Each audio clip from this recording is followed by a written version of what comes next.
Votre invité à présent dans la grande interview en direct sur Boursorama, c'est Olivier Babot. Bonjour. Bonjour David. Merci d'être avec nous sur Boursorama. Ce livre choc, ne faites plus d'études, apprendre autrement à l'ère de l'IA, coécrit avec Laurent Alexandre, vous êtes président de l'Institut Sapiens. L'IA qui n'est pas, vous l'écrivez, une innovation de plus, mais un changement civilisationnel. Est-ce que tout a vraiment basculé en novembre 2022 quand ChatGPT est arrivé ?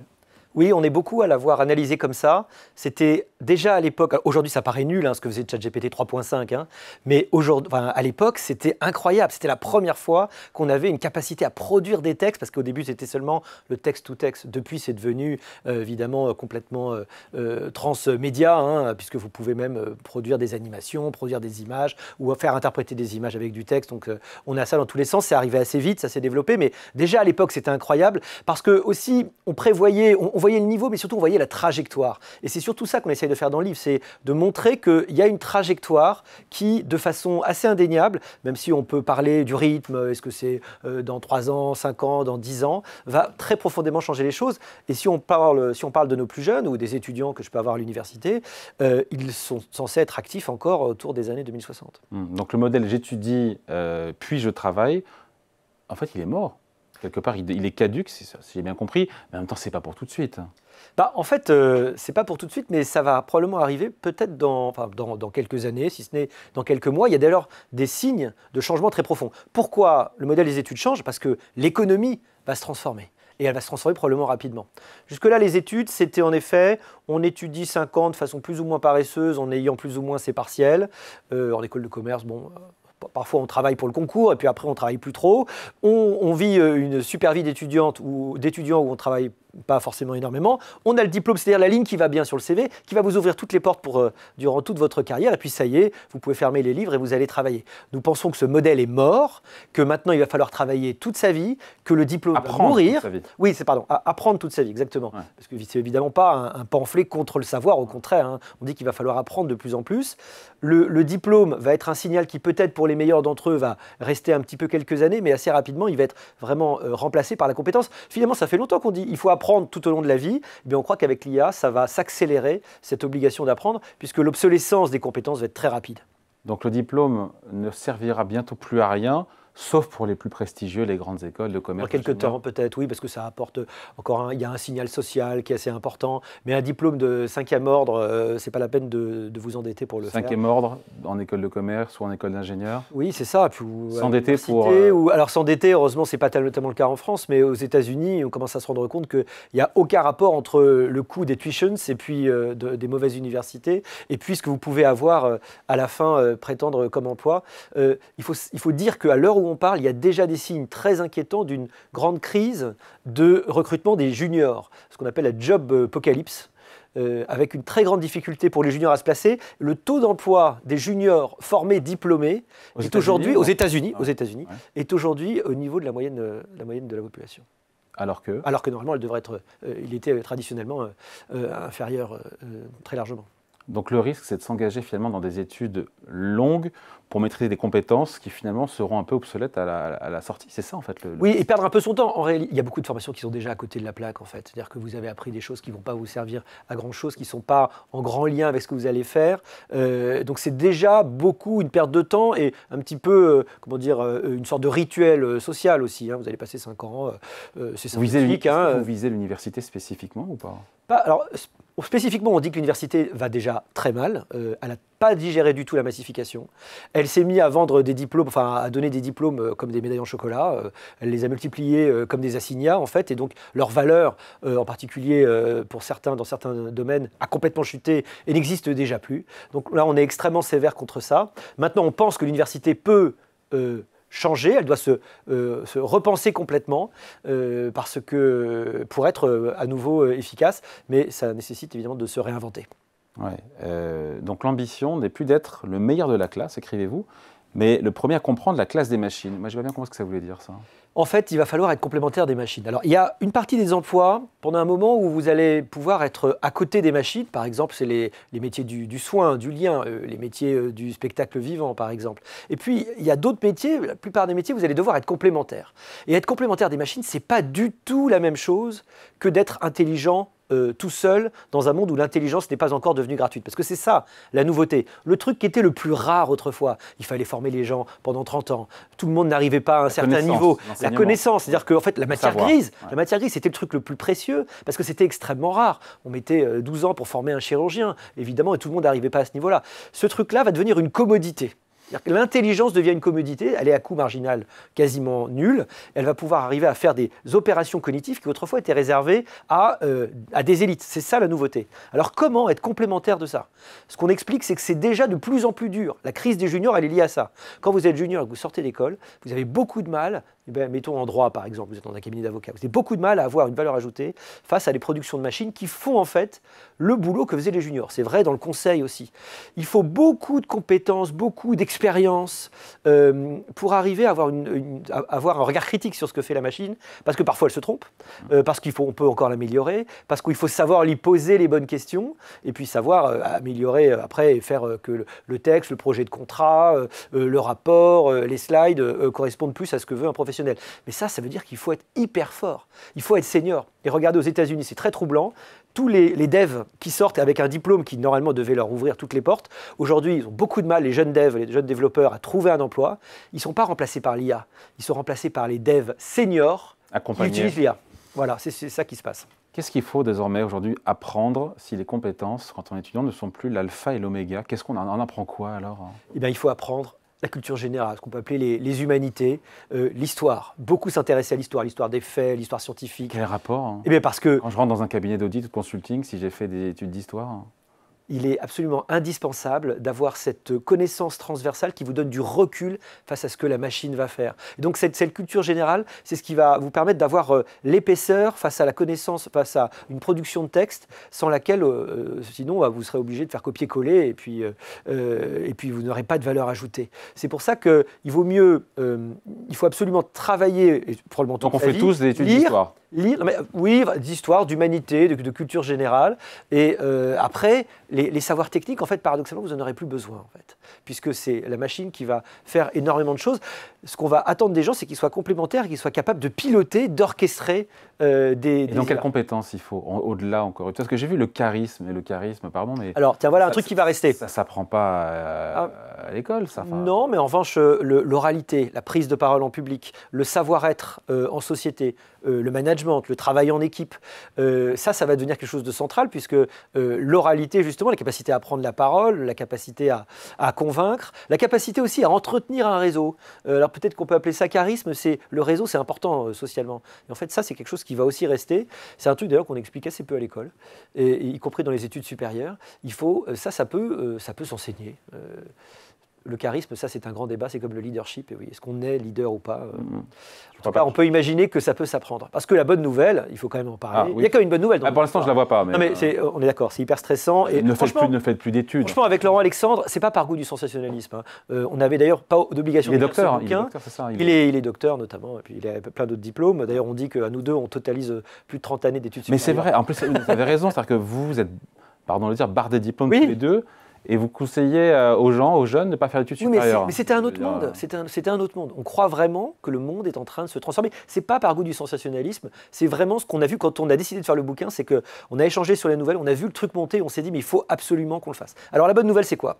La bonne nouvelle, c'est que jusque-là, il y a quand même un problème. Le prof, seul face à 30, si ce n'est 800 étudiants, comme j'ai pu faire des amphis à Dauphine en première année, c'est évidemment un peu sous-optimal. C'est-à-dire que les moins bons sont largués, les meilleurs s'ennuient, et puis vous faites un peu un cours moyen qui n'est pas adapté. L'idéal, c'est quoi? C'est un étudiant, un professeur, c'est le précepteur. C'est impossible. Avec l'IA. L'IA, c'est possible. Autrefois, il fallait être le fils du roi de Macédoine pour pouvoir se payer le meilleur précepteur du monde. C'était Alexandre, le fils, qui avait le droit, comme vous le savez, à Aristote. Demain, on aura tous notre Aristote dans la poche. On va tous pouvoir avoir un professeur particulier qui nous connaîtra parfaitement, qui se souviendra de tous nos échanges, qui connaîtra nos lacunes, nos points forts, qui saura comment on apprend et qui va nous mener dans un parcours de savoir tout au long de la vie. Et les professeurs, parce que la question évidemment c'est mais que fait-on des professeurs ? Comme votre serviteur d'ailleurs, je pense que le métier va beaucoup évoluer. Les professeurs vont devenir des espèces de coachs ou de guides humains qui vont accompagner, non pas dans la transmission du savoir réel, mais plutôt dans la supervision du rapport avec la machine. Donc plutôt que des classes, il y aura peut-être quelques cours magistraux qui seront un peu des conférences, mais on aura beaucoup plus un rapport one-to-one, un face-à-face avec les étudiants qu'on va suivre. Étudiants qui utilisent largement l'IA, je ne sais plus, je disais... Non mais c'est totalement dingue. À Cambridge, ils sont 88% à l'utiliser, y compris dans les examens, on leur laisse faire. Les devoirs à la maison n'ont jamais été aussi bons. Et les devoirs sur table n'ont jamais été aussi mauvais. En fait, en réalité, les devoirs à la maison qui étaient prévus autrefois, c'est-à-dire que les rapports à rendre, c'était les maquettes du temps où ChatGPT n'existait pas, les maquettes de cours. Et en fait, ça n'a plus aucun sens. C'est toujours fait par l'IA. Donc, ça ne prouve absolument rien. Maintenant, il faut que les examens soient sur papier. Voire à l'oral. Exactement. Mais exactement. À l'oral. Et l'oralité, mais sans oreillette à ce moment-là. Il faut faire très attention. Oui, j'ai vu. Il faudrait probablement vérifier. C'est en Belgique, il s'est passé un truc en Belgique. C'est en Belgique qu'ils ont refusé parce qu'il fallait montrer ses oreilles. Donc enlever son foulard et c'était pas possible. Et donc on n'a pas pu vérifier qu'il n'y avait pas d'oreillette. Dans cette bonne nouvelle, Olivier Babot, ça veut dire que finalement l'excellence pédagogique pourrait être ouverte à tous et plus seulement à l'élite, aux parents qui ont les moyens de donner des cours particuliers aux enfants. Quelque part, sur la ligne de départ, il y a tout le monde. Tout le monde, quelque part, tout le monde peut se lancer puisque chacun aura potentiellement son prof, son IA prof. Exactement, c'est la bonne nouvelle, en tout cas c'est le grand espoir qu'on a.